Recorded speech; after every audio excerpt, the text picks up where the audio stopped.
E para ter essas habilidades, o autoconhecimento, o entendimento das suas emoções, os sentimentos, o entendimento dos seus comportamentos, tudo isso vai abrir porta para promover as mudanças necessárias para uma nova fase, com mais realização em sua vida, controle e até o domínio dos seus comportamentos para uma vida mais harmoniosa.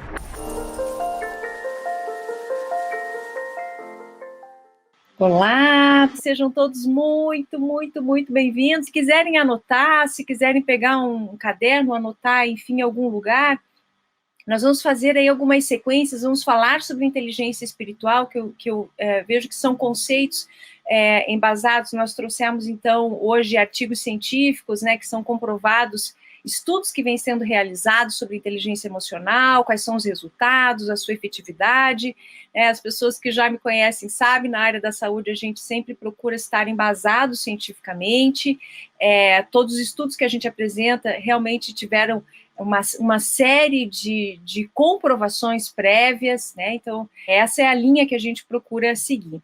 Mas vamos começar, então, já a nossa prática, vamos começar praticando. Coloque-se, não sei onde vocês estão sentados, se estão acomodados. Eu só vou pedir para que vocês mantenham a coluna ereta, para a gente começar a fazer uma respiração. Vamos iniciar uma respiração. Para quê? Para dar uma alinhada, uma acalmada do dia, uma tranquilizada, né?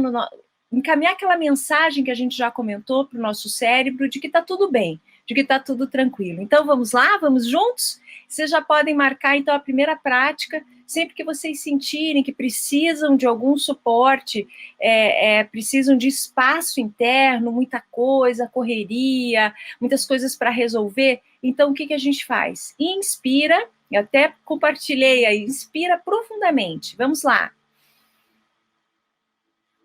Pausa um pouquinho, segura um pouco e expira profundamente. Vamos repetir. Inspira, pausa um pouquinho, respira. A expiração, ela pode ser pela boca ou pode ser pelo nariz. Se tem muita coisa acumulada, pode soltar pela boca para liberar mesmo as emoções e todas aquelas questões que você quer liberar quando sente que está, né, muito peso nos ombros. Então, vamos repetir mais uma vez, 4 vezes. Inspira profundamente, segura um pouquinho. Expira profundamente. Mais uma vez. Inspira, segura um pouquinho. Expira profundamente. Vocês podem rever na nossa live que nós comentamos, nós explicamos a ciência por trás dessa respiração, a ativação, né, de um nervo. Todos os pares, né, os principais pares de nervos cranianos são importantes no nosso corpo, mas nesse caso a gente estimula o nervo vago, que também está presente na região do nosso abdômen, nosso diafragma, que vai sinalizar para o nosso cérebro que está tudo bem. Esse nervo é responsável por investigar o nosso corpo o tempo inteiro, né, também por investigar o nosso corpo o tempo inteiro e mandar mensagens para o nosso cérebro para que a gente possa se manter. Então, a gente acabou de mandar mensagem para o nosso cérebro que está tudo bem. Então, muito provavelmente, vocês já estão se sentindo um pouquinho mais relaxados. Então, hoje, o nosso tema, nós vamos fazer algumas práticas, né? Então, por isso, o caderno, por isso, para vocês darem uma anotada, ter essas anotações para praticar, para que vocês pratiquem todos os dias e sintam melhora na sua vida. Esse é o meu principal objetivo de estar aqui. Então, sobre a inteligência espiritual. Para que serve a inteligência espiritual? O que é e para que serve? Então, os grandes marcos históricos relativos à investigação sobre a inteligência humana nos mostram os conceitos, primeiro, de QI, que é o coeficiente de inteligência, que foi abordado na primeira metade do século XX, e o que é o coeficiente emocional, que foi agora, há pouco tempo, na década de 90, por Daniel Goleman.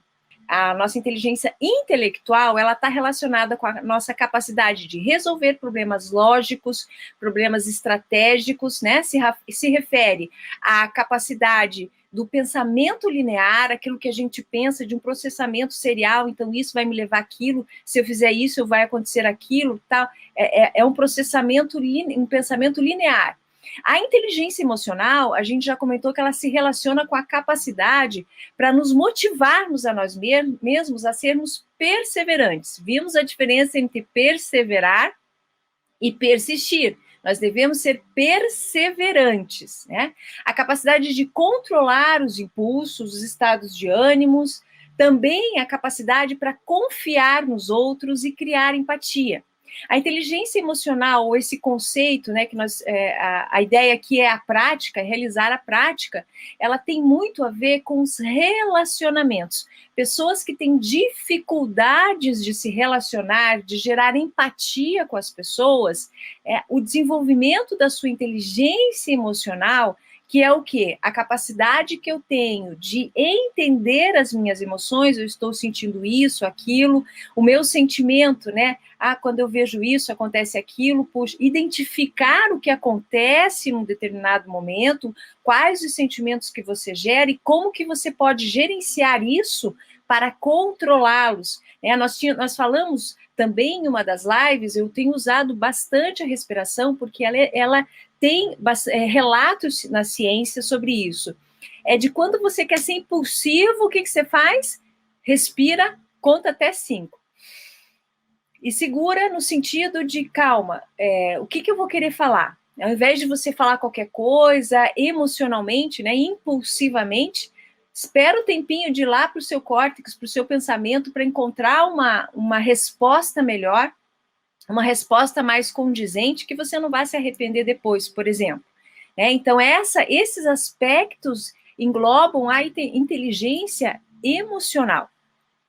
Então, a capacidade de confiar nos outros, que eu hoje vejo um número muito grande de pessoas que têm essa desconfiança. Então, é o desenvolvimento dessa inteligência emocional, tá?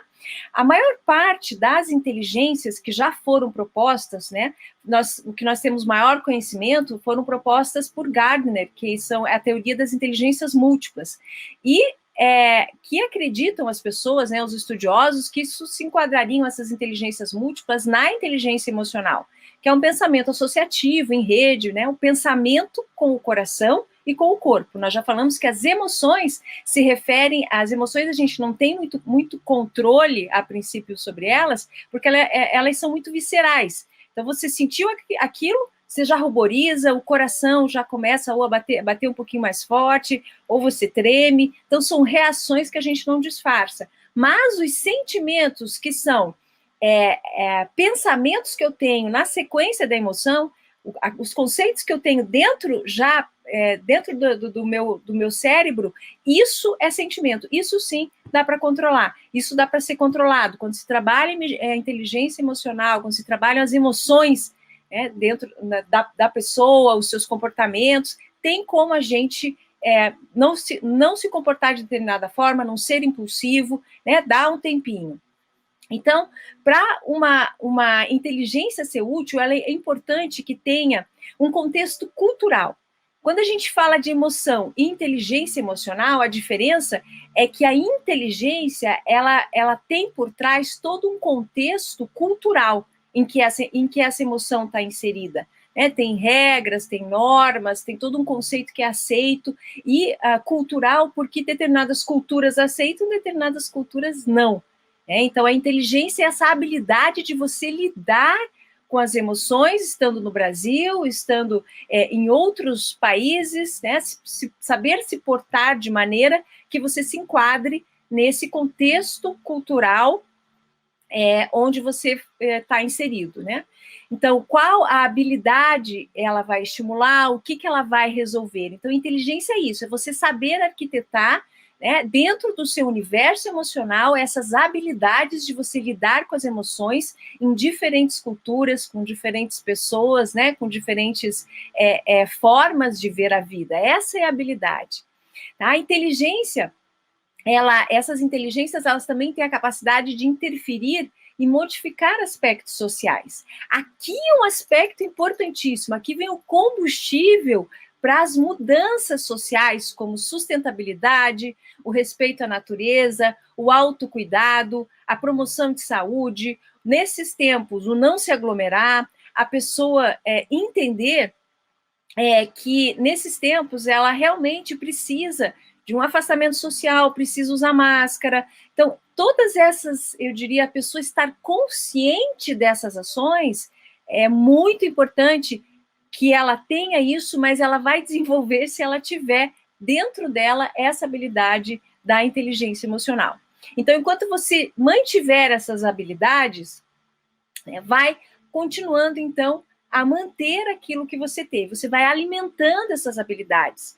E para ter essas habilidades, o autoconhecimento, o entendimento das suas emoções, os sentimentos, o entendimento dos seus comportamentos, tudo isso vai abrir porta para promover as mudanças necessárias para uma nova fase, com mais realização em sua vida, controle e até o domínio dos seus comportamentos para uma vida mais harmoniosa. Então, sim, existe vida em harmonia. Sim, existem sonhos realizados. Sim, existe saúde plena. Sim, existe paz interior se você trabalhar sobre si mesmo. O que não dá é a pessoa ficar vendo as coisas acontecendo e não fazer nada. Então, há que se fazer algo, há que se ter uma estratégia, a gente comentou sobre isso, há que se colocar no papel os seus objetivos, há que se colocar no papel os seus sonhos. É por isso que eu iniciei até essa live aqui comentando, pegue um papel, anote alguns exercícios que a gente vai fazer, porque isso estimula vocês a anotarem os seus sonhos, os seus objetivos, as suas metas, e veja, é uma escalada constante. E o importante é começar. Pegue o tom, não perca esse tom. O caminho é esse, siga em frente. Estar em comunidade, como nós estamos aqui, o objetivo fica mais fácil, porque mais pessoas estão fazendo a respiração, mais pessoas estão buscando isso. Então, todos juntos, nós somos mais fortes e podemos mais. Então, quando eu faço, você faz, tudo fica mais intenso. Por isso que as pessoas falam, juntos somos mais fortes. Eu lembro de uma fase em que eu estava praticando uma meditação e nós nos encontrávamos às segundas-feiras, todas as segundas-feiras à noite, para realizarmos essa meditação. E nós morávamos, era num bairro onde, coincidentemente, nós tínhamos um meditante, né, que fazia parte do grupo, em bairros próximos. Então, era como se nós rodeássemos um espaço da nossa cidade aqui de Curitiba. E na meditação, durante a semana, nós mantínhamos na terça, na quarta, na quinta, em nossas casas, mas não reunidos. Mas, assim, era interessante como a gente sentia a presença do outro, sentia que não estava sozinho. Você estava fazendo a meditação, mas você sabia que ali no bairro, ali do lado, já tinha alguém fazendo também. Era uma meditação, assim, para também em momentos de chuva, de chuvas muito fortes, pancadas, raios, trovões, uma meditação que tinha um auxílio, né, um acesso nessa questão da natureza. E quando tinha assim, essa chuva, esses raios muito fortes, eu começava a meditar, interessante como a gente notava que a outra pessoa também estava meditando, então a gente cria uma conexão, a gente cria essa conectividade que a gente comentou, já que Gaia é conectiva. Hoje o nosso planeta é conectivo, então, a gente tem como, das nossas casas, estarmos conectados, como nós estamos agora, assim, a gente sente que está junto, que não está sozinho, e isso, para esses tempos, é muito importante. Né? Então, juntos somos mais fortes e juntos podemos mais. A saúde e a realização de todos nesse sentido se torna possível. As ações que vocês desejam fazer nas suas casas, quando tem mais pessoas fazendo, parece que sente mais força para fazer. Tem vários estudos que já foram realizados sobre isso, né? Sobre várias pessoas reunidas, meditando, diminuição de violência, né? Isso nos Estados Unidos. Tem um efeito Maharishi, se não me engano, acho que vocês já devem ter ouvido falar sobre isso, né? Uma meditação que foi feita nos Estados Unidos, na região de Washington. Então, assim, sigamos em frente, sigamos juntos, então, para que a gente mantenha isso, esse propósito, que eu digo sempre, não duvide de um pequeno grupo que se propõe a melhorar a si mesmo, não duvide de um pequeno grupo que se propõe a trabalhar quando eles podem melhorar o mundo ao seu redor, em todas as áreas de sua vida, as coisas acontecem. Eu começo a melhorar internamente, vocês começam a melhorar, todos nós começamos a melhorar e seguimos em frente. Por isso a importância do grupo, isso eu quero deixar bem claro hoje nessa live. Então, quantas pessoas elas são impactadas com a melhora de uma pessoa? Quem dirá um número maior? Então, podemos sim contribuir para um mundo melhor. Estudos recentes e alguns dados até científicos, eles apontam para um outro tipo de inteligência, que é o que nós vamos falar hoje, né? A inteligência espiritual. O conceito, ele é relativamente recente, foi proposto pela primeira vez por Zohar e Marshall, né, em 2000, no livro A Inteligência Espiritual. A proposta da obra, que é da física Dana Zohar e do psiquiatra e psicoterapeuta Ian Marshall, é mostrar que o que está fazendo falta para os nossos dias atuais é justamente essa inteligência emocional. E o que ela é? Ela se refere ao pensamento unificado, uma percepção integral, que é o que nós estamos falando agora, de que todos somos um. Como cada um de nós lida com o desconhecido, com o espiritual, com aquilo que a gente não vê. Mas o que é esse espiritual? Né? Do que nós estamos falando? O que significa espírito? Segundo o dicionário, vamos, né, para questões práticas aqui, bem de língua portuguesa, o dicionário espiritual é relativo ao espírito. E o espírito é a parte imaterial do ser humano. Na religião, ela representa a divindade, o ser supremo, com letras iniciais maiúsculas, né? Vários autores já procuraram definir a inteligência espiritual e a maioria, todos. Eu li várias definições e a maioria se aproxima muito, né? Que define essa capacidade do ser humano em recorrer ao domínio do seu espiritual, de se ligar ou de intensificar essa ligação à sua consciência espiritual para produzir respostas mais funcionais, adaptativas e criativas face ao ambiente, às circunstâncias da vida e aos problemas externos ou intrínsecos, que é da própria física, psíquica, parte física, psíquica e emocional do ser humano. É um tipo de inteligência que ela evoca mais do que resolver problemas e agir nas adversidades, por exemplo, mas que por si mesmo ela nos capacita a procurar uma forma de ser ou viver que vai ao encontro do autoaperfeiçoamento, do autoconhecimento, da satisfação das necessidades de autorrealização. Essa satisfação das necessidades de autorrealização, escrevendo essa live, eu lembrei da pirâmide de Maslow, que eu acredito que alguns de vocês já devam conhecer, ou chamada hierarquia das necessidades de Maslow.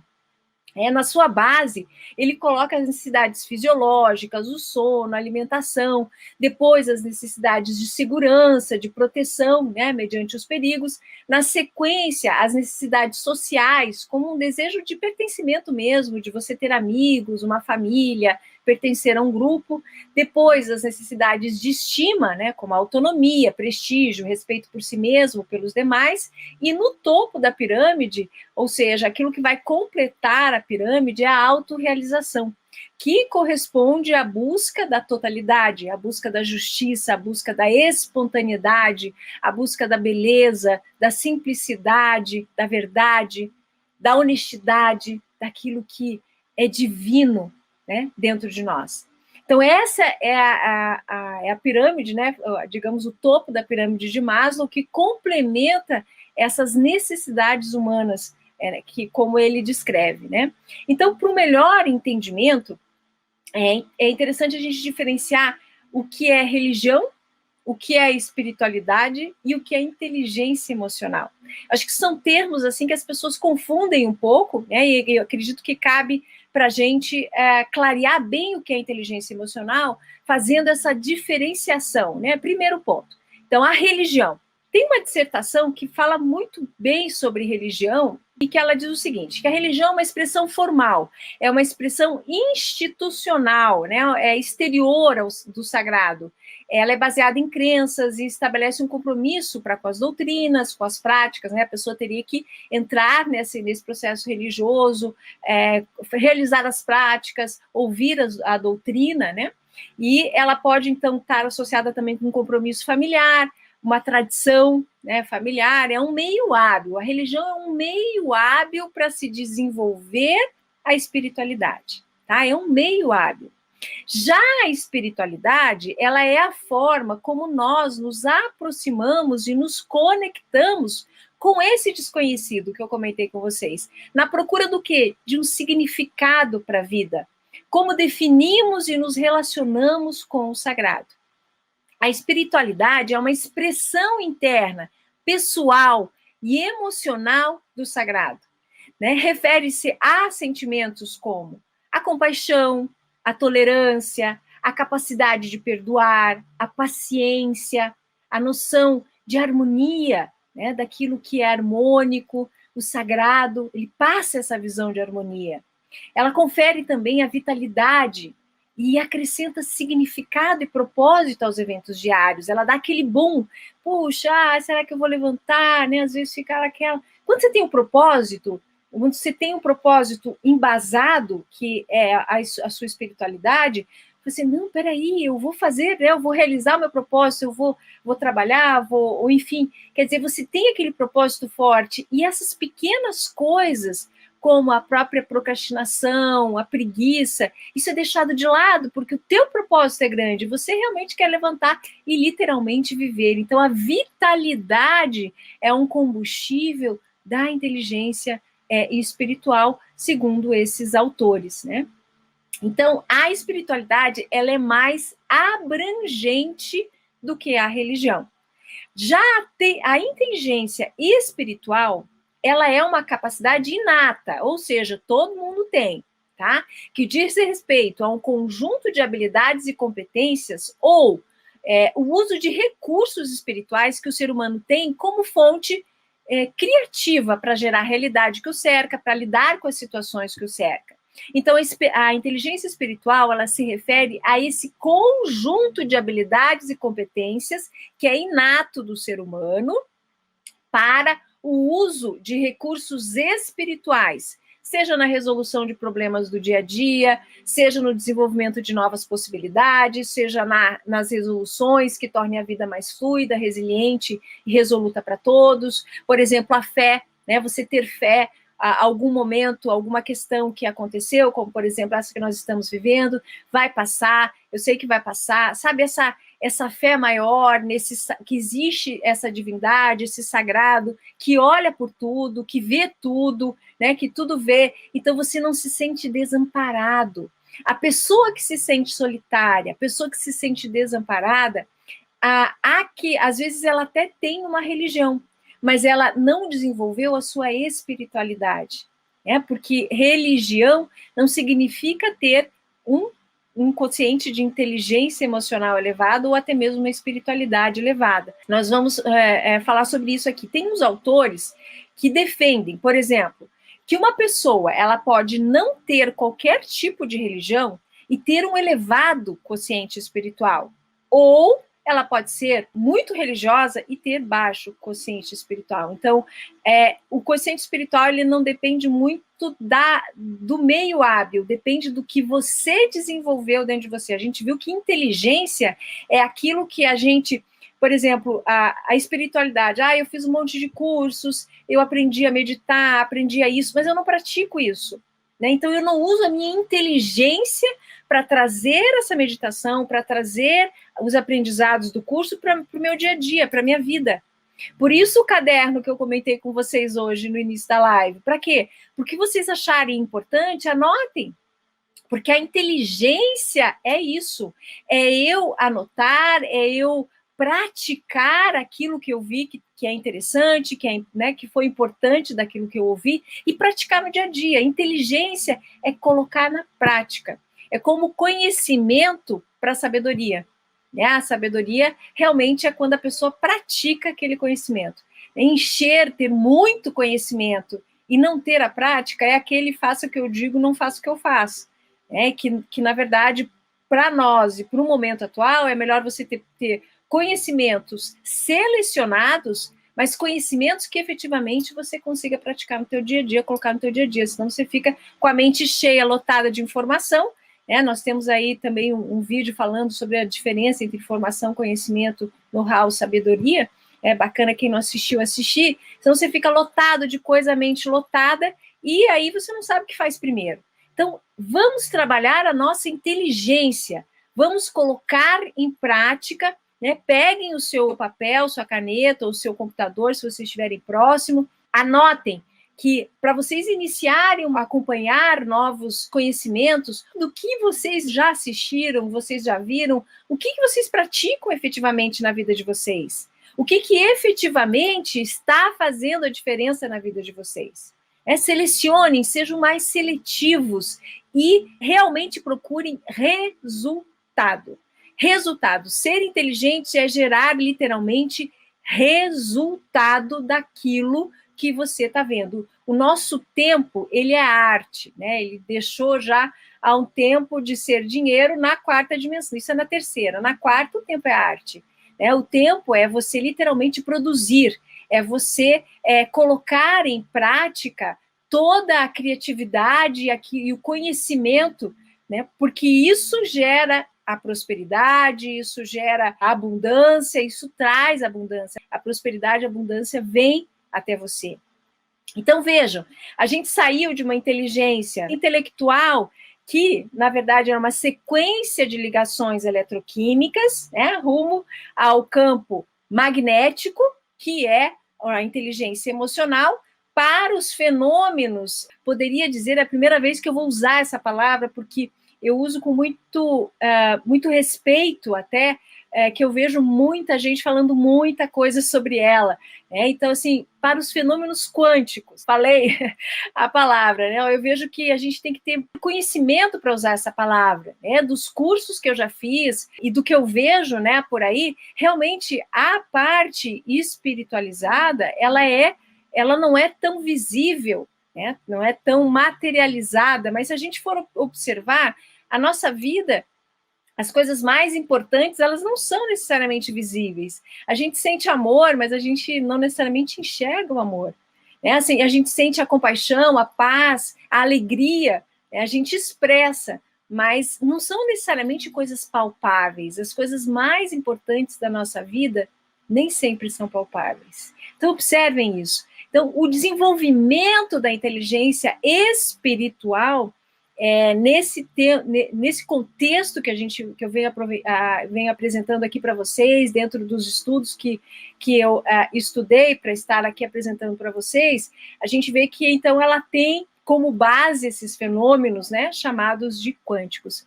E aqui cabe comentarmos, né, sobre...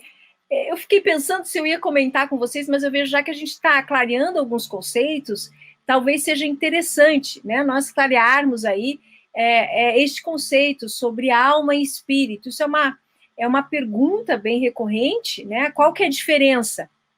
Né? A alma é uma parte imaterial que reside em nossos corpos quando estamos vivos, né? A alma é uma centelha divina que nos habita, é o que nos faz, que faz de nós seres vivos, por exemplo. Né? Quando a gente comenta nas lives que a divindade está dentro de nós referimos a essa centelha que inicia com a alma e vai para o grande espírito.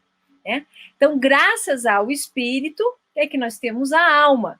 Então, quando nós nos referimos que o espírito está dentro de nós, né, nós referimos que uma parte dele é a alma, que é a que tem um contato maior com o nosso corpo físico. Eu fiquei pensando, para dar uma explicação um pouquinho mais palpável para vocês, e eu pensei numa hidrelétrica, né, que nos cursos eu costumo falar isso.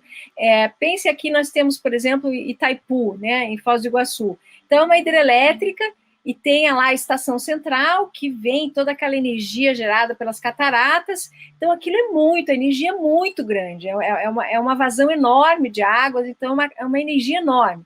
Essa energia, daquele formato que está, não tem como fazer com que nós recebamos na nossa casa, ligando uma luz, acendendo o fogão elétrico, por exemplo, a geladeira, é muito intensa. Então, o que tem? Tem estações, né? Você vê que ela vai correndo e ela vai diminuindo até ela chegar nas nossas casas numa determinada calibragem, né? Numa determinada voltagem, que é o que a nossa lâmpada precisa, que o rádio, a televisão, a geladeira, enfim, precisa para acender, ligar e manter as suas atividades. Então, eu vejo assim, o grande espírito, né, o tudo que é como se fosse essa hidrelétrica, enorme, grande. Então, a gente, como nós estamos aqui no corpo físico, vamos fazer uma comparação do corpo físico como uma lâmpada, né, se a gente receber isso direto, não é compatível. Então, existem essas subestações, o nosso espírito, a nossa alma, para que isso se acomode dentro do nosso corpo físico, que é bem mais denso. Então, essa é uma analogia que eu faço para vocês, para essas tantas definições que as pessoas colocam, né? A alma, daí espírito, daí o grande espírito, ou tudo que é, matriz divina, né? Tantos nomes que as pessoas oferecem, né? Então, o que importa é que o espírito, o grande espírito que a gente se refere, né, a tudo que é, a Deus, a Alá, como queiram chamar, é eterno. Portanto, né, nós temos uma natureza eterna. Então, eu diria assim, é uma parte bem importante de a gente entender, né, dentro desse processo. E daí vem, então, a ideia de nós não termos medo da finitude, enfim, de tantas coisas que a gente está vendo aí nesses tempos. Então, há várias reflexões para a gente alimentar com esse tema, né? Eu acredito que numa nova oportunidade a gente possa discorrer um pouquinho mais, mas eu espero que a analogia possa ter sido útil para vocês em relação a diferença entre alma, né, espírito e Deus, e como as pessoas chamam, né, matriz divina, enfim. Então, isso fica para uma próxima live, que tem muita coisa, muito assunto, e já tem muito estudo sobre isso também, tá? Mas, por enquanto, então, vamos ficar com essa analogia aí da hidrelétrica.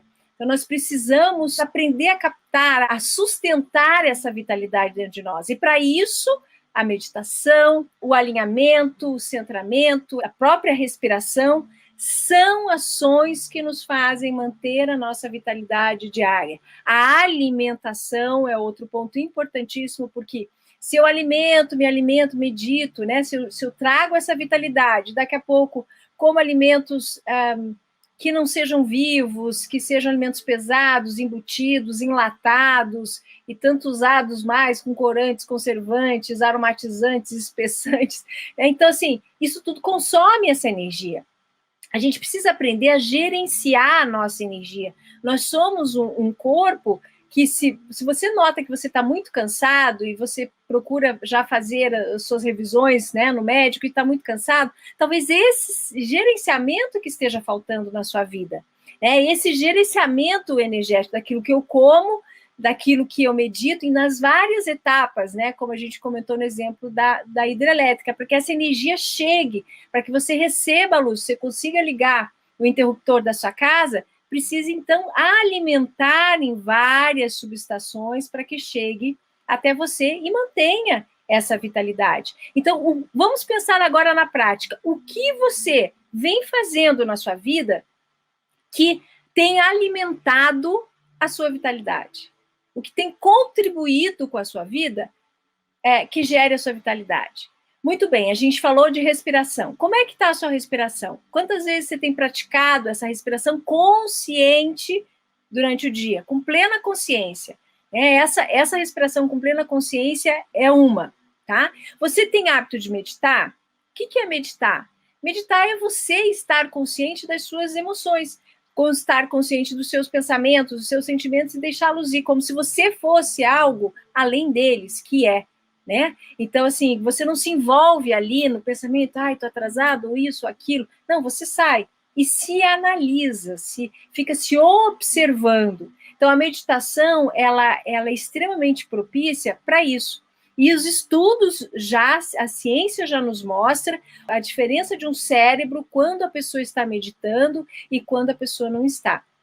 Nós vamos falar um pouquinho sobre isso, sobre o lobo temporal, onde fica o ponto chamado ponto de Deus, né, dentro do nosso cérebro. Tá? Então, diversos estudos têm sido realizados com o objetivo de prever essa relação entre espiritualidade, religiosidade, saúde física e mental. Olha que interessante. Os resultados desses estudos que relacionam espiritualidade, a religiosidade, a saúde física e mental, eles nos mostram que a espiritualidade e as práticas religiosas, elas têm um papel positivo e benéfico no bem-estar físico, mental do ser humano. Centenas de estudos aparecem quando a gente pesquisa sobre o tema espiritualidade, religiosidade e saúde. Alguns estudos, eles concluem até que as terapias baseadas na religião e na espiritualidade têm efeitos mais rápidos do que até mesmo os farmacológicos. Olha só, eu realmente fiquei ali me deliciando lendo os estudos, né? Vocês vão entender o que eu estou querendo dizer aqui na sequência. Então, você veja, as crenças e as práticas, né, religiosas, as práticas espirituais, elas estiveram nesses estudos associadas com menor índice de depressão e recuperação mais rápida quando for necessário, menor taxa de ansiedade, de a pessoa cometer algo contra ela mesma, de abuso de substâncias, né, ingestão de químicos, enfim, de substâncias químicas que também não são interessantes para o ser humano, proporcionou bem-estar mais elevado, otimismo, esperança, maior propósito, significado para a vida, tá? Maior satisfação e estabilidade nos casamentos, maior satisfação e estabilidade nos relacionamentos. As práticas religiosas e a espiritualidade têm dado evidências de efeitos bastante positivos para a saúde. Entre esses efeitos, por exemplo, vamos ver efeito físico, a gente falou alguns outros efeitos. Agora, os efeitos físicos que eu encontrei.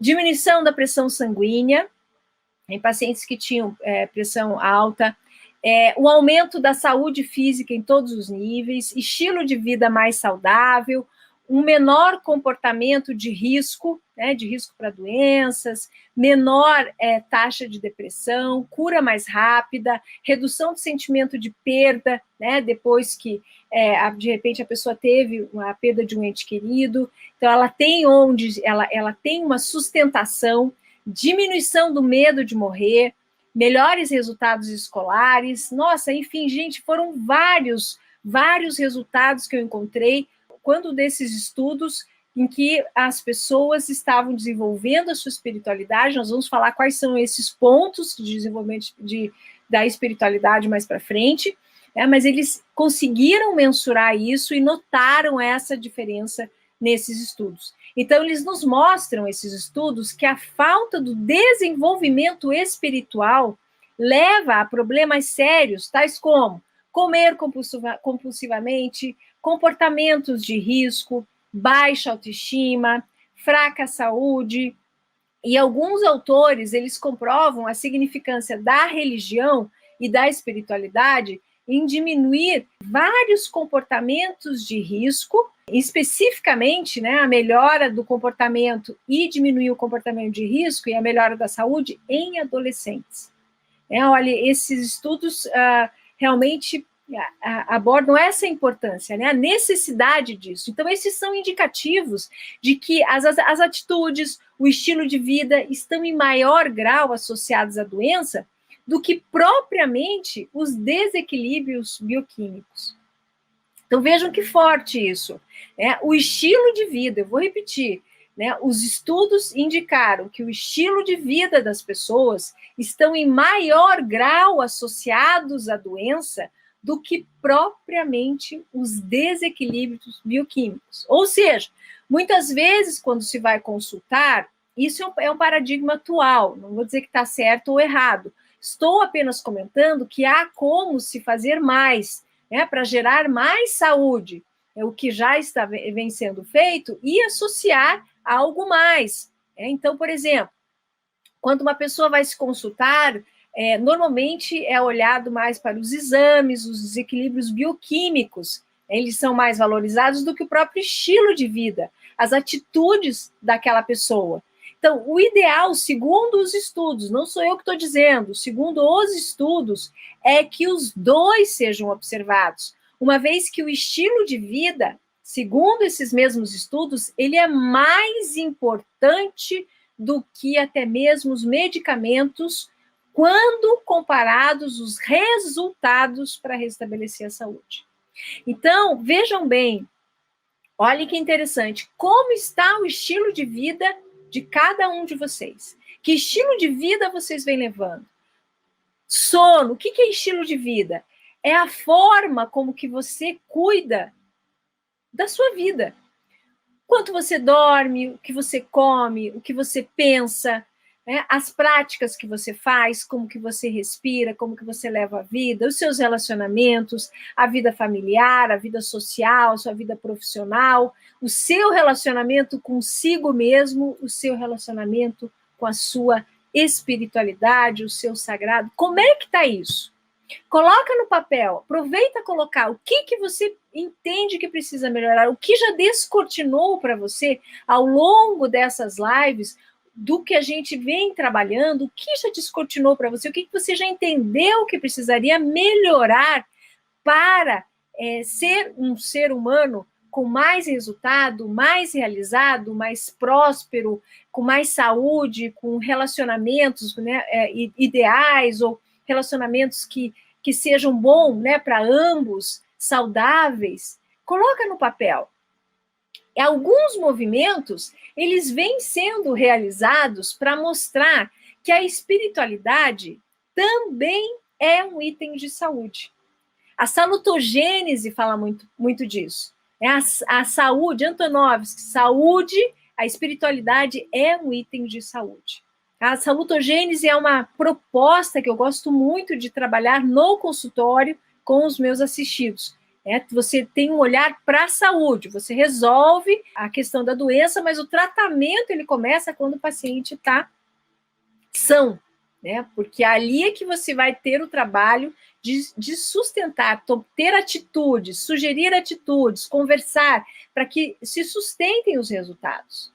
Então, em uma conferência sobre esse assunto, né, o assunto espiritualidade, que foi de grande parte relacionados ao sofrimento humano, né, as doenças, foi estudado o sofrimento humano, doenças físicas crônicas, eles deram um nome para uma nova doença, que eles chamaram de doenças de sentido. Eu não sei se vocês já ouviram falar sobre isso.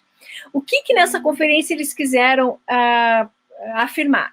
Eles disseram que a instituição médica e científica ela pode contribuir para a prevalência das doenças de sentido quando ignoram as causas mais profundas dessa doença, né, que são o estilo de vida e as atitudes.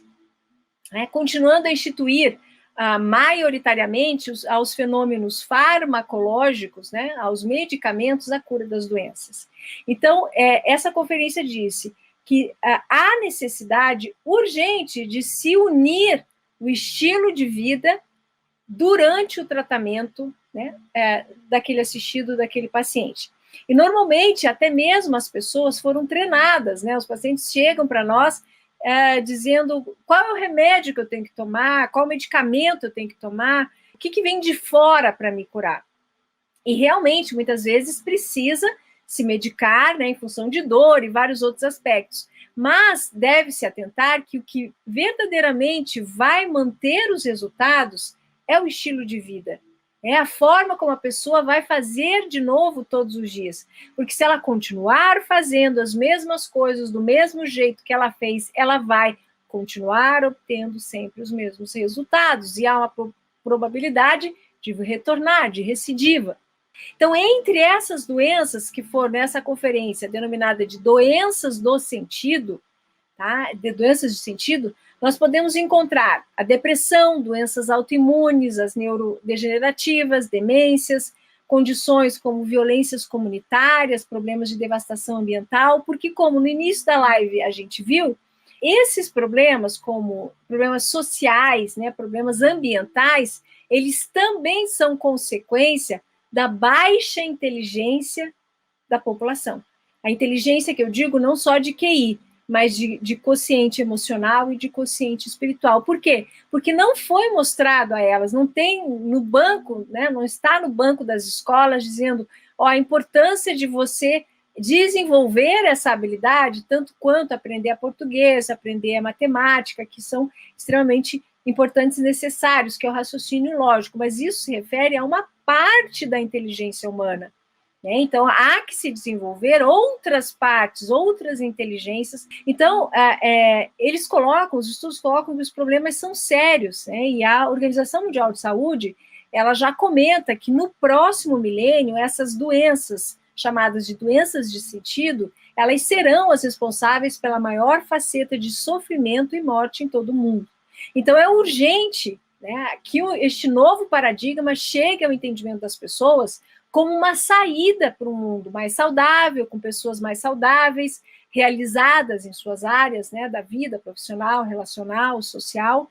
E essa concepção tradicional desse paradigma biomolecular, que medicamentos, que os medicamentos servem para resolver os problemas, cai para segundo plano, uma vez que a doença é a manifestação de que algo mais precisa ser olhado, de que algo mais precisa ser compreendido na vida dessa pessoa, além da sua bioquímica, né, ou alteração que foi dita nos exames. Isso eu comento na maior parte da população. Aqui eu não estou falando de transtornos, eu diria assim, já mais neuropsiquiátricos, não. Eu estou falando para pessoas comuns, para pessoas normais, a maior parte da população, ainda mais com esses tempos e com tudo que nós estamos, né, vivenciando juntos aqui dentro destes dias, né, destes tempos, desses últimos anos. Então, há que se incluir o estilo de vida, as atitudes, as habilidades emocionais e espirituais como item de investigação nas consultas. Mas, mais importante, nós devemos trazer, como seres humanos, como pessoas comuns, nós devemos trazer esse olhar para dentro de nós. Porque, como nós falamos, né, na live passada, nós é que somos os agentes para a mudança. Nem sempre a gente deve esperar das pessoas essa mudança de fora para vir para dentro. Se nós estamos vendo, se existe comprovação, se já foi estudado, isso já tem anos, décadas de estudo, né? Então já tem comprovação, então cabe a nós, é algo que vai nos fazer bem, é algo que vai diferenciar na nossa vida, no nosso dia a dia, nos nossos relacionamentos, na nossa parte profissional, na nossa saúde. Então, por que esperar? Tá? Então, há que se incluir no nosso estilo de vida atitudes com um olhar da salutogênese, com um olhar voltado para a saúde, um olhar curativo, mas também um olhar preventivo, compreender os comportamentos, né, e as doenças que levam a, por exemplo, a destruição ambiental. Então, veja que o que a gente está vivenciando no âmbito de sustentabilidade ambiental é um reflexo do que cada ser humano vivencia dentro da sua própria casa e dentro de si próprio. Então, olha só, a revolução mundial planetária, ela é, em última instância, a revolução pessoal de cada um. Então, uma das condições para explicar essas doenças de sentido, os autores comentam, os estudos comentam que é o condicionamento. Por exemplo, qualquer coisa que evoque o medo, ele vai causar alterações fisiológicas sistêmicas. Uma pessoa, por exemplo, né, como neste momento, a pandemia, ela gerou medo nas pessoas, em todos, né, com certeza. Então, este medo, ele gera alterações fisiológicas e sistêmicas. Mas se você continuar com medo, se isso for perpetuado, e você repetir essa emoção, né, e todas essas cargas fisiológicas que essa emoção gera no corpo, né, o medo de contrair, de se fechar, se isso for perpetuado, tá, essas alterações crônicas, elas podem se refletir numa série de estados de doença, variando, né, de cada um pela tendência que cada um tem, enxaqueca, hipertensão, até doenças mais graves. Então, vocês percebem a urgente importância de olharmos para o que estamos sentindo, a urgência de pararmos para entender as nossas emoções, e mais urgente ainda, a importância de termos ferramentas que nos auxiliem a lidar diariamente com essas questões do dia a dia, seja no trabalho, como a habilidade de lidar com conflitos no trabalho, seja em casa, como estimular o quociente emocional e espiritual, né, de si mesmo, dos seus filhos, como que você pode lidar equilibradamente com os seus relacionamentos, seja ele amoroso, né, com amigos ou social. Então, vejam, Einstein já dizia, vou repetir, que eu já tinha colocado essa frase de uma outra forma: os problemas significativos que enfrentamos não podem ser resolvidos no mesmo nível de pensamento que estávamos quando nós criamos. Então, há que se mudar, há que se fazer algo diferente. Com planejamento, uma sequência de atitudes e ações que todos os dias você vai se propor a fazer para melhorar a si mesmo, para estar em alinhamento, para você se sentir mais qualificado refinado dentro de você, para viver melhor. E isso vai refletir no seu mundo, ao mundo à sua volta, na sua família, no seu trabalho, e isso vai reverberando. É assim que as coisas acontecem. Ou seja, há que se mudar o mindset para um modelo mais apropriado, que seja fonte, que seja combustível para a realização dos sonhos e metas de cada um. E mais, para o mundo vencer essa pandemia, há que se trabalhar em seu autodesenvolvimento, em seu autoconhecimento, além do suporte importantíssimo que as vacinas vêm proporcionando a toda a população mundial. Isso a gente verifica dentro desses estudos. Há que se reformar o modo de ver a vida, os objetivos, reafirmá-los ou reposicioná-los, modificar um pouco, se eles estão fundamentados em seu propósito ou não. Então, os seus objetivos estão fundamentados no seu propósito? Ok, segue em frente. Qual é o seu propósito? Se você não sabe definir o seu propósito, é ele que gera essa fundamentação toda, é ele que te impulsiona a levantar da cama para você realizar, viver a vida. Então, a base do propósito de vida, ela tem que estar bem clara. É claro que ela pode ter influências ao longo, mas o objetivo, a base dela tem que ser clara. E aí, seguindo em frente, trazendo as novas possibilidades, embasado no seu propósito de vida. Qual é, anota-se, se você está usando a questão da anotação, qual é o meu propósito? Por que eu estou aqui? Para que eu estou aqui? Por que eu vim? O que eu faço que somente eu vou poder fazer daquela forma? Qual é o meu diferencial na vida? Esse é o seu propósito. Então, reconhecer os seus sentimentos, as suas emoções, aprender a lidar com elas, isso é, eu diria assim, um tempero imprescindível para os tempos atuais. E a atitude é aquela que vai dar o sal, o salzinho que dá a finalização no prato. Sem o sal, não adianta você ter no papel e não ter a atitude. Então, a atitude, ela é o tom imprescindível desse tempo. Só que para ter atitude, você tem que ter atitude por alguma coisa. Senão, ela vira uma impulsividade. Tá? Então, os estudos também demonstram um ponto chamado ponto de Deus no cérebro, ou módulo de Deus, que está localizado no nosso lobo temporal e é ativado toda vez que a gente experiencia uma vivência religiosa, uma vivência espiritual. Esses lobos temporais do nosso cérebro, que é a regiãozinha aqui acima das orelhas, eles estão intimamente ligados às estruturas do nosso sistema límbico. Lembrem, nós comentamos já sobre o sistema límbico, que está relacionado com as emoções, com as nossas memórias e com os nossos comportamentos. Então, por que será que nós estamos biologicamente equipados para sermos criaturas espirituais? Nós usamos essa tecnologia que nós temos? Então, vejam, Zohar e Marshall, que foram os autores do termo inteligência emocional, eles apontam a diferença entre a inteligência intelectual e emocional por ser a inteligência espiritual um tipo de inteligência que ela é capaz de criar significado, ela é capaz de contextualizar, ela é capaz de transformar, por isso que ela é forte, por isso que ela é intensa. A pessoa movida com o desenvolvimento das habilidades dessa inteligência é uma pessoa que segue em frente, que segue firme, que por mais que ela não entenda racionalmente, cognitivamente, com a sua mente, por mais que ela não entenda o que está acontecendo por A mais B, como se diz, ela confia que tem algo que está, que tem uma missão por trás, que tem um propósito por trás, e ela vai procurar desenvolver isso cada vez mais até ela encontrar essa harmonia, até ela encontrar essa fluidez, né, que existe.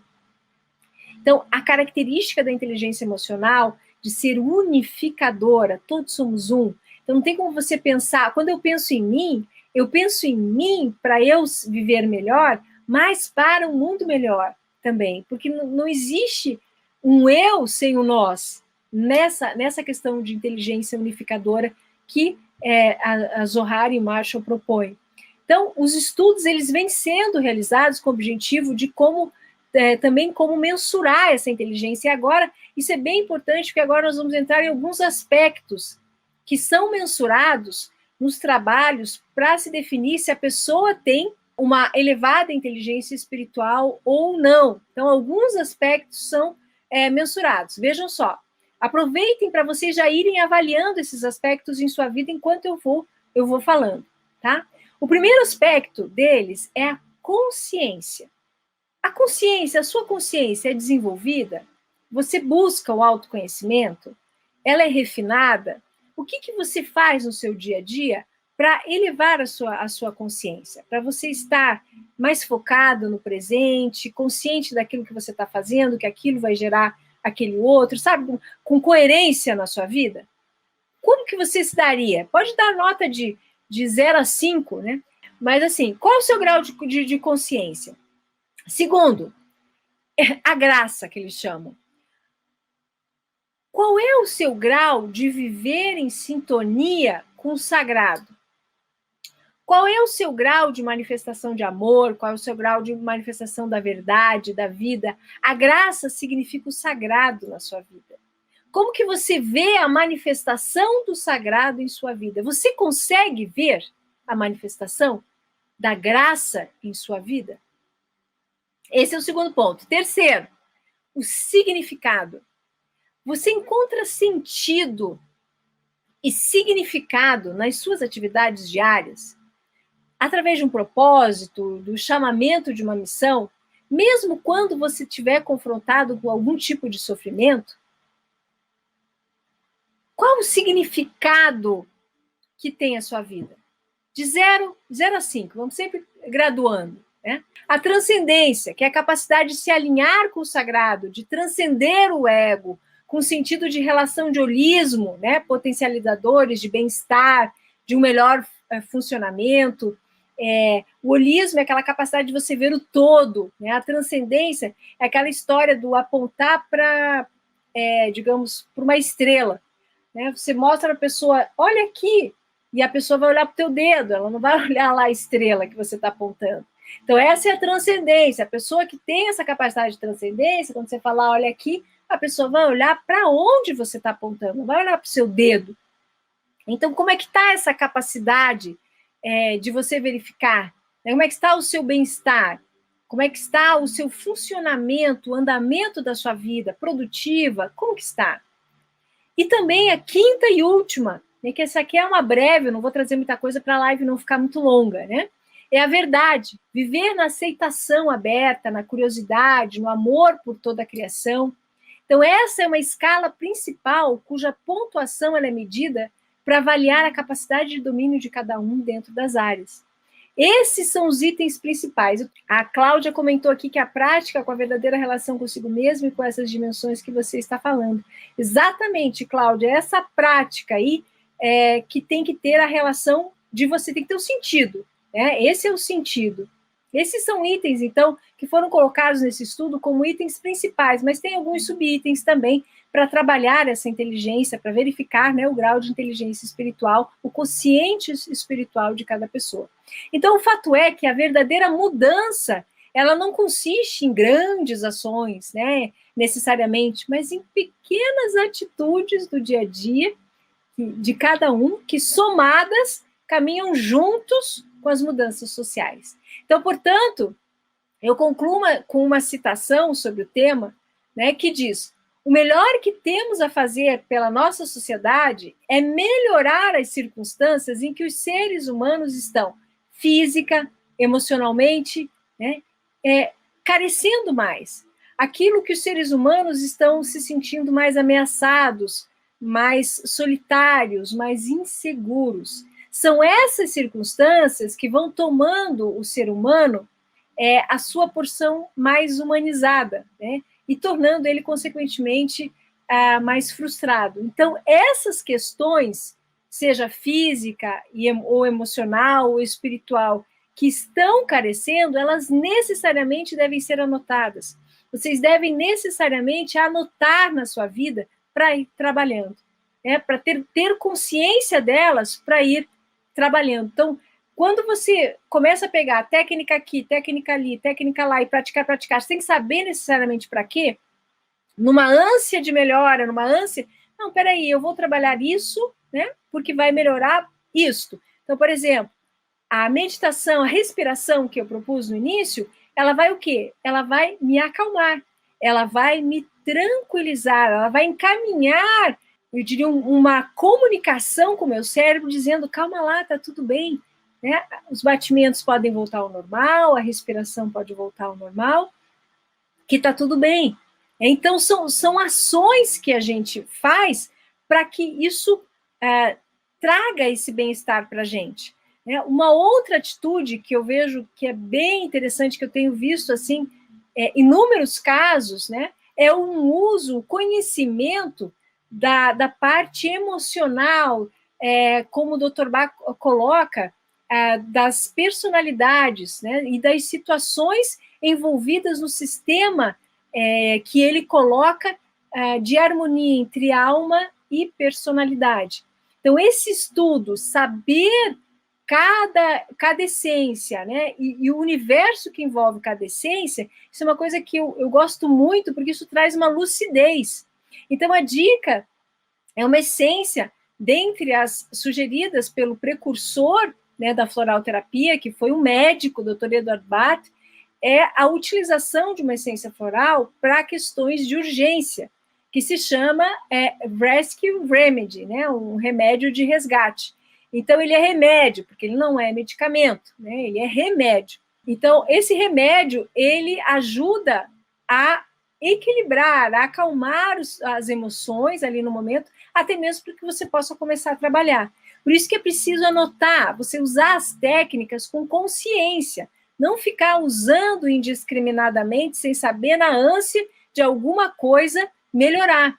Então, anotar o que quer melhorar, ter consciência do que quer ser melhorado, aí sim, vamos ver as técnicas, as ferramentas que eu vou utilizar no meu dia a dia para que eu atinja o resultado desejado.